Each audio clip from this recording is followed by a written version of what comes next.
Today we are gonna explain to you how to create a sumo bot and a hockey bot, step by step.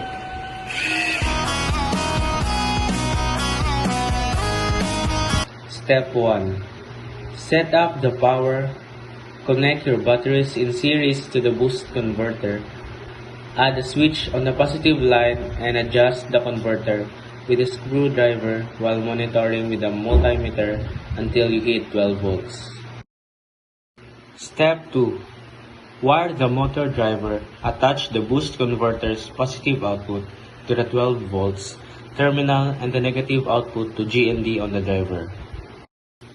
Next, step 3. Connect your motors. Secure both left and right motors to outputs 1 through 4 on the driver. Don't worry about the wire colors. You'll control the rotation in the coding. Going to step 4. Next is to wire the Arduino Nano. Connect the motor driver's 5 volts output to the Nano's VIN and GND to GND. Then attach the driver control pins ENA to D11, IN1 to IN4, to D10 and D7, and ENB to D6. Remember, powering via VIN keeps the board safe.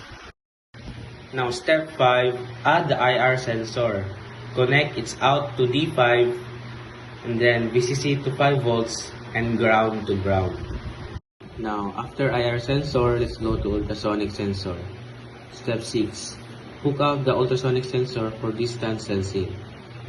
Wire VCC to 5 volts, ground to ground, trigger to D4, echo to D3.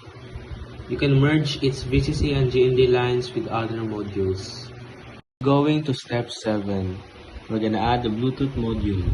To add the Bluetooth module, connect VCC and EN to 5 volts, ground to ground, RX to TX, and TX to RX on the Arduino Nano. No voltage divider needed. This module supports 5 volts logic.